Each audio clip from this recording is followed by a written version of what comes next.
Have you ever thought of maybe you could turn some of your smaller moulds into buttons? Well, I'm going to have a go now. A friend of mine is doing lots of knitting at the moment for a charity event, and she's going to be selling little teddy bear hats and little teddy bear cardigans, and she wants some buttons. So I said to her, well, let me have a go at seeing if I can make some for you. And she wants a lot. So what I'm going to do to start with is make these little bears using UV resin. I'm using the low viscosity one here because I don't actually want it to dome in any way. I want it to stay quite level on this. And then I'll show you what I'm going to do to be able to mass produce these buttons and then be able to reuse them over and over again. All I'm doing here is filling my mould up. I'm going to give it a few seconds to release any bubbles, and then I'm going to cure it up using my UV light. It shouldn't take too long to do this. And this is probably the maximum depth of a mould that I would be wanting to use UV resin in, because it does heat the resin up quite a lot as it's curing, and you don't want it to shrink too much or get too hot or crack. You can always do it in more than one layer if you are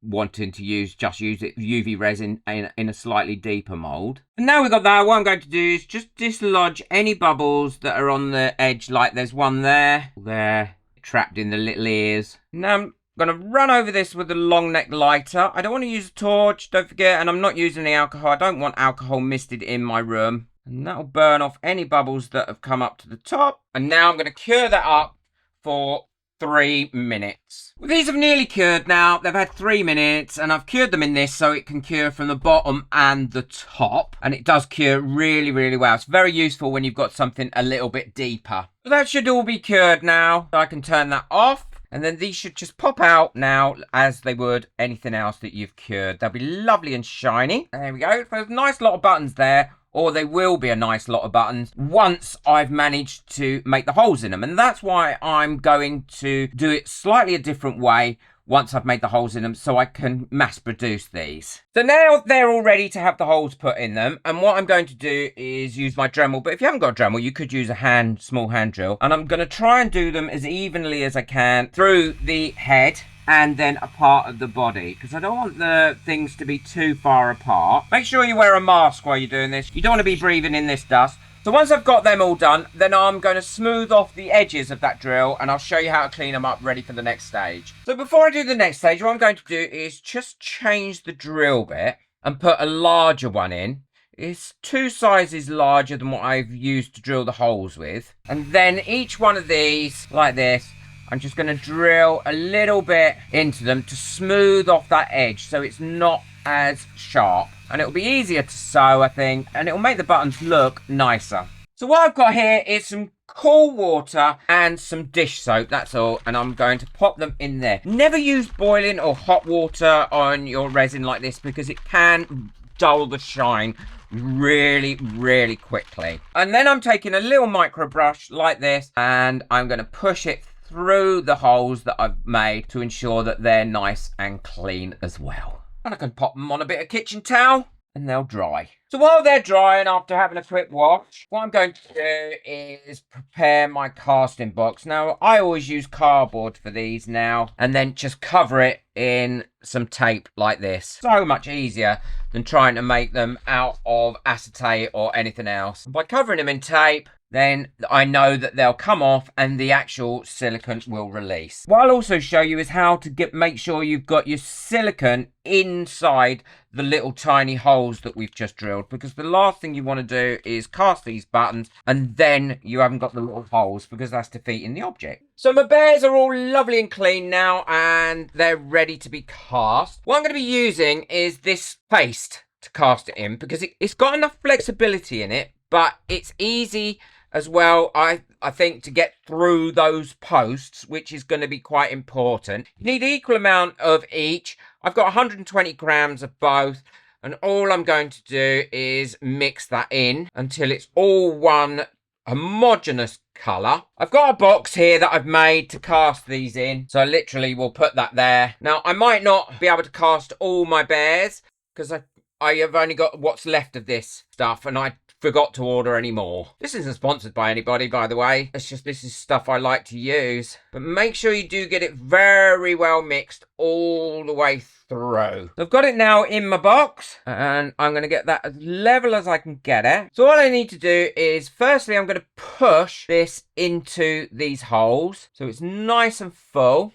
and go around each of my bears like this, and then push that bear into the moulding paste like that. Again, push it through the holes so it's pushed in, and then push that in. And I'll carry on like that and fill this whole thing up. So I managed to get all those bears in, and I've still got a little bit of extra space. So what I'm going to use is, I'm going to put some of these little glass beads in there, because I like these, and they will give me an extra little bit of a mould. There we go. I'll leave that to cure up now. I can't remember how long it takes. I think it takes about half an hour to an hour to go solid. So we'll leave that now for about half an hour to an hour, and then I can demold these and we can look at them and finish off casting them. This has been just over an hour now, and I can feel this is lovely and cured up. So I can take that out of my box and reuse that box again. These little beads can come out, and now I can delicately pull these bears out, and there we go. Look, we've got a perfect mould there with the little posts in as well.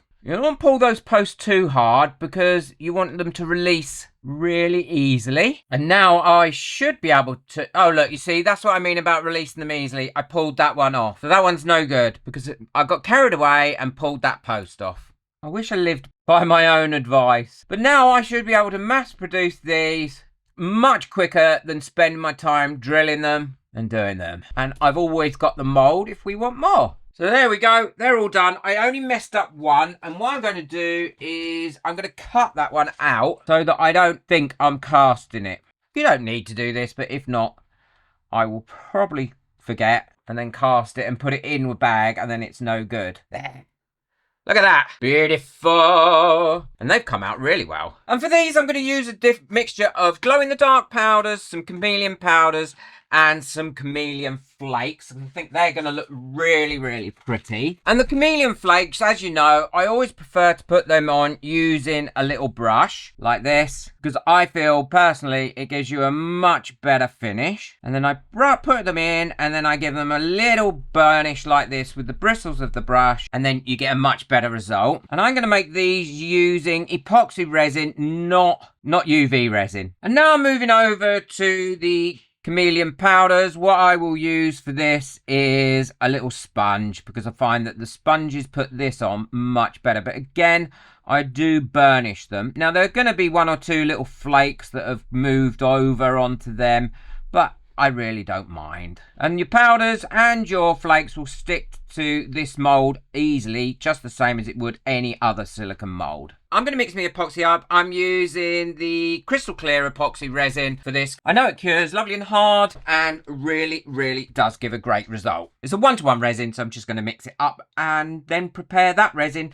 to pour in here. So I've got my resin mixed up. I'm going to pop it in my Resinous Pro for about 5 minutes now to get rid of any bubbles, because I want this to be bubble free as possible. What I don't want is bubbles to attach to any of these posts and then distort them in any way. So there we go. That's had 5 minutes in there, and that's beautiful and clear now. Got rid of all the bubbles. And what I'm going to do first is I'm going to fill up these ones with some clear, because I actually don't want any colour in these ones. Don't know what I'm going to use them for, but I'll find something. Now I'm going to mix up my glow-in-the-dark, and you do need quite a lot of this glow-in-the-dark powder in your mix. I always find I'm using a nice blue. So now those ones are all poured, what I'm going to do is turn this into a black, because you get much better results with a darker colour on top of these types of powders. I'm using a bit of black mica powder and a little bit of black pigment. And I'm going to use a pipette to fill these up, because then I am much more controlled and I'm not likely to over pour as much. I'll just go along and fill them all up in exactly the same way.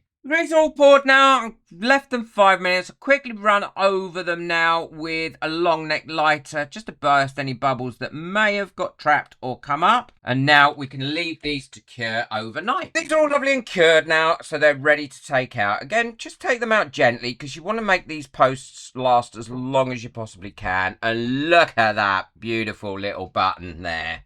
And it's got the holes in and they're countersunk as well. And I'll be able to mass produce these now for my friend. So however many things she makes, she's going to have enough buttons for. And they've all come out pretty. The chameleon flakes, the chameleon powders, and these little stones that I cast come out really nice as well, look. So I can now knock off a few more as well. Any that have got a slight bit of overpour, I can get rid of that easily because it's only very thin. And all the holes are there, look. So she can sew them on really easily. I think they're cute. Have you made anything like this with your resin? Let me know in the comments. I'd love to know. So I also made some more so I could double up how quickly I can make these. And I made this one out of normal silicone. I did these ones, they're all black. And these ones shouldn't have a shiny finish to them. I thought I'd try and make these a matte finish. Yeah, and they've come out lovely as a matte finish. So now I can make twice as many as I'm going on with this matte finish. And I can still make them all different colours or whatever. And they will look great. And I can do full sets as well. But look how many I can do at one time. So much easier and no more drilling. Hope you enjoyed this video. Check out the video that I've got coming up. I think you'll love that one. Boot the like button, hit the subscribe button, but most of all, enjoy your resin. Take care. Bye.